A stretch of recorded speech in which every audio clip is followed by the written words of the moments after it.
BP Jio satellite চ্যানেলে আপনাদের সকলকে অনেক অনেক স্বাগত জানাচ্ছি। আরেকটি নতুন নিউজ আপডেট সুপ্রিম কোর্ট থেকে। সেই সুপ্রিম কোর্টের আমরা জানি যে দুদিন আগে কিন্তু বিশ্ব আদালত থেকে একটা রায়ে বা একটা জাজমেন্ট এসেছিল যে 2016 যে প্যানেল এসএসসির যে প্যানেল বাতিল হয়েছে সেটার উপরে। কিন্তু আজ যে খবরটা আপনাদের সাথে শেয়ার করছি সেটা কোনোভাবেই ডাব্লিউবিএসএসসির সাথে যুক্ত নয়। সেটা হচ্ছে ডাব্লিউবিপিপিই অর্থাৎ প্রাথমিক শিক্ষা পর্ষদ, ওয়েস্ট বেঙ্গল প্রাথমিক শিক্ষা পর্ষদের যে একটা মামলা চলছিল আমরা জানি যে ঝুলে রয়েছিল সুপ্রিম কোর্টে। প্রথমে সিঙ্গেল বেঞ্চ, তারপর ডিভিশন বেঞ্চ এবং শেষে কিন্তু সেটা সুপ্রিম কোর্টে গড়িয়েছিল। তো বিষয়টা কী ছিল সেটা আপনাদের বলি। সেটা হচ্ছে যে প্রাথমিক 2014 টেট থেকে কিন্তু প্রাথমিক ধাপে যে রিক্রুটমেন্ট হয়েছিল প্রায় 42,000, তার পরবর্তীতে কিন্তু আবার 16,500 নিয়োগের জন্য কিন্তু বিজ্ঞপ্তি জারি করে 2020 সালে। তো 2020 সালে যে নিয়োগ করা হয়, এরপর 2020 সালে নিয়োগের 16,500 থেকে যতদূর জানা গিয়েছিল একজন মামলাকারীর আরটিআইয়ের ভিত্তিতে যে 3,929টি পদ কিন্তু ফাঁকা ছিল, অর্থাৎ 16,500 পদ কিন্তু সেই সময় অর্থাৎ 2020 সালের প্যানেল থেকে পূরণ হয়নি। তো সেই প্যানেলে থাকা অপেক্ষমান তালিকায় বা প্যানেলে থাকা যারা ছিলেন তারা কিন্তু পরবর্তীতে মামলা করে যে ওই ভ্যাকেন্সিতে আবার তাদেরকে যেন নিয়ম মেনে নিয়োগ দেওয়া হয়, অর্থাৎ তারাই একমাত্র এলিজিবল। অর্থাৎ 2020 পরে যদি টেট কোয়ালিফাই কেউ থাকে বা তারা অংশগ্রহণ করে সেখানে কিন্তু তারা করতে পারবে না, অর্থাৎ 2020 জন্যই যেন নির্দিষ্ট করা থাকে। তো এই নিয়ে একটা মামলা হয় আমরা জানি। তো তারা কিন্তু প্রথমে সিঙ্গেল বেঞ্চে আমরা দেখেছি যে সিঙ্গেল বেঞ্চে মাননীয় প্রাক্তন বিচারপতি যিনি অভিজিৎ গঙ্গোপাধ্যায়ের বেঞ্চে গিয়েছিল। তো সেখানে কিন্তু তিনি যে রায় দিয়েছিলেন সেটা হচ্ছে শূন্য পদগুলি পূরণ করার কথা বলেন, যে যারা মামলা করেছে তাদের থেকেই 3,929 মানে প্রায় 4,000 পদ কিন্তু পূরণ করতে হবে। তারপর কিন্তু তারা ওই মামলাকারীরা তারপর কিন্তু সেটা কিন্তু আবার ডিভিশন বেঞ্চে আবার চ্যালেঞ্জ হয়, অর্থাৎ পর্ষদ সেখানে চলে যায়।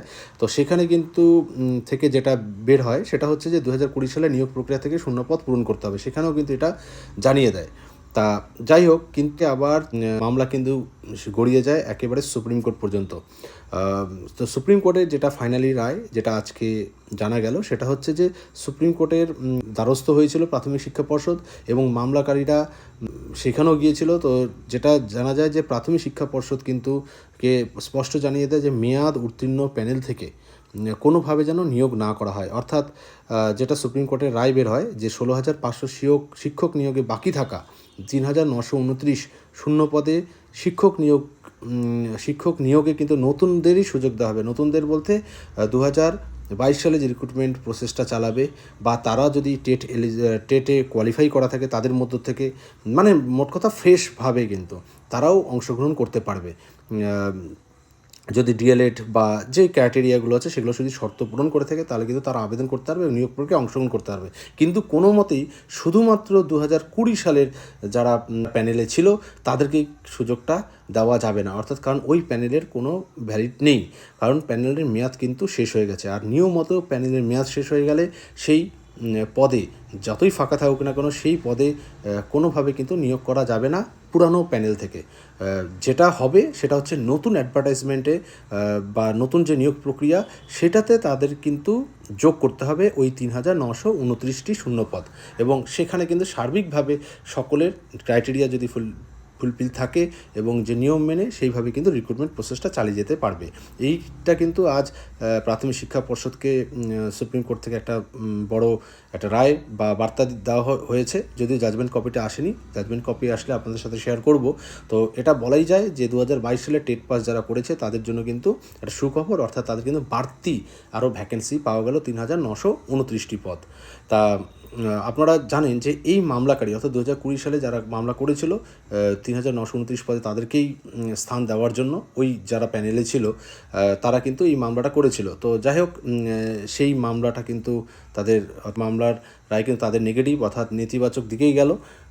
তো পর্ষদের এখন আর সুবিধা হলো যে 2022 রিক্রুটমেন্ট প্রক্রিয়ায় নতুন করে সেই ভ্যাকেন্সি অ্যাড করে দিয়ে তাদের রিক্রুটমেন্ট প্রসেসটা চালাবে।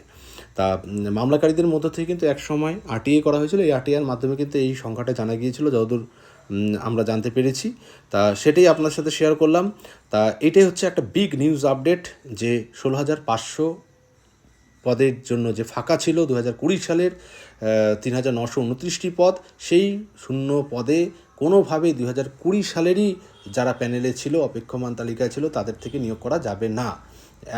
নতুন ফ্রেশ পদ্ধতিতে ওই সিটটা অ্যাড হয়ে সার্বিকভাবে নিয়ম মাফিক বর্তমান যে নিয়ম আছে প্রাথমিক শিক্ষকতা চাকরির, সেই নিয়ম মেনে কিন্তু পর্ষদ রিক্রুটমেন্ট চালাবে।